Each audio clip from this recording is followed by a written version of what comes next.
प्रणाश किती म्हणजे तुम्ही भुईमुग लावला, किती नुकसान केलेले तुमची? जवळपास 3 किलो भुईमुग होता. 3 किलो भुईमुग आणि पुऱ्या सारे किती आहेत नेमकं? 6 सारे. 6 साऱ्या तर मग यांनी 4 एक साऱ्या अशाच खाल्ल्या बा. नाही 6 साऱ्या खाऊन घेतल्या डायरेक्ट. म्हणजे पुऱ्या खाऊन घेतल्या. मग याच्यामध्ये तुमचं प्रचंड प्रमाणात नुकसान झालेलं आहे. नुकसान फार झालेले.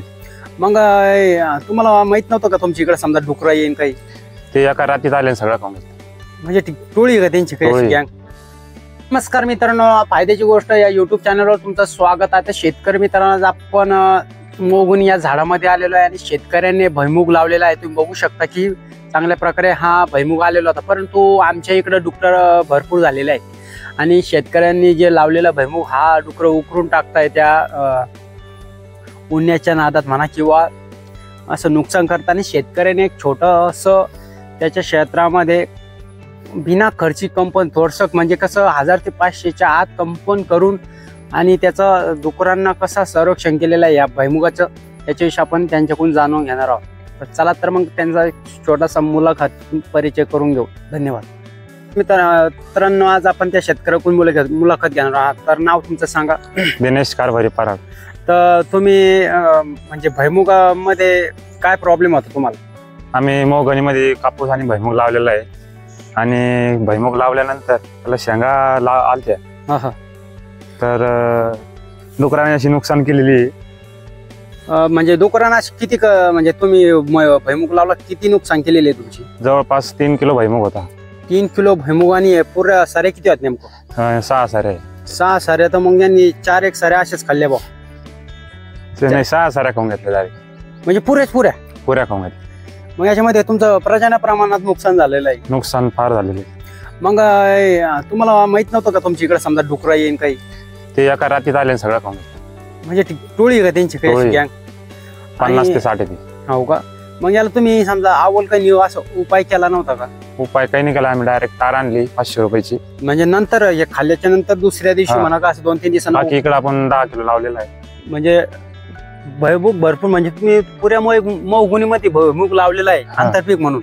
आणि पण तुमचं म्हणणं आहे का आमच्या 5 ते 6 साऱ्या अशा खाल्लेल्या आहे? कारण हा भुईमुग लाल होता आणि तिकडे जो लावलेला तो पांढरा आहे. म्हणजे लाल भुईमुगाला जास्त डुकर खातात का? त्याला लवकर शेंगा येते म्हणून. लवकर शेंगा येतात म्हणून ते खातात. लवकर येतात. आणि पांढऱ्या भुईमुगाचं काही नुकसान झालेलं आहे? नाही अजून त्याला काही नाही हात नाही लावले. म्हणजे ते लेट येत असल्यामुळे याचं समजा त्याला काही हात लावला नाही, पण याला लवकर समजा येत असल्यामुळे त्याला सगळं नुकसान याच्यात केलेलं आहे. तर याच्यामध्ये समजा मग तुम्ही नेमकं दुसरी जुगाड काय केली? जुगाड काहीच नाही केले. डायरेक्ट आम्ही तार आणली. मोगणीचे झाड होते त्याला चारी बाजूनी तार लावून दिली. म्हणजे कंपाऊंड केलं.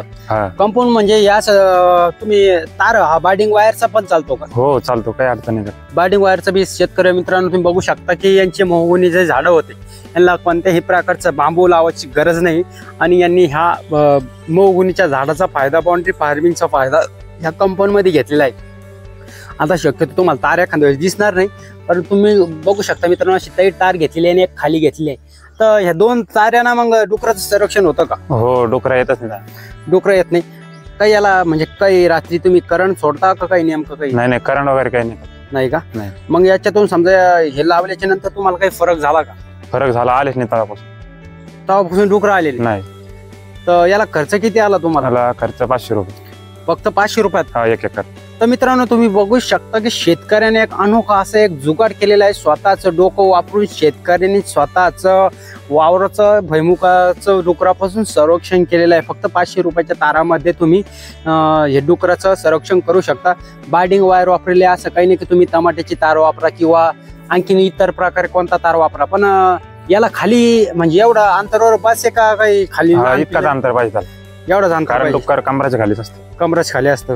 मग ते नेमकं का तार त्यांना लागतात का काय? नेमकं काय होतं नेमकं? ते आले का त्यांना तारीचं भे वाटतं, डायरेक्ट टच बी झाले पळून जाते त्यांना. समजा ते करंटाचं म्हणा काय करंटाचा भे वाटतं त्यांना. हा, तर शेतकरी मित्रांनो काही जे शेतकरी असतात जास्त डुकरापासून वैतागलेले असल्यामुळे मका असो किंवा भुईमुग किंवा इतर पिकं जे असले जमिनीमधले बटाटे, तर त्याला ते उकरत असल्यामुळे शेतकरी काही करंट लावत असतात. त्याच्यामुळे डुकराला ते भेव वाटत असल्यामुळे ते आता अशा प्रकारे शेतकऱ्याने एक जुगाड केलेला आहे. आता तुम्ही बघू शकता, दिसणार नाही कदाचित काऊन ती तार अशी काळीच असल्यामुळे च्या मॅचिंग सारखी.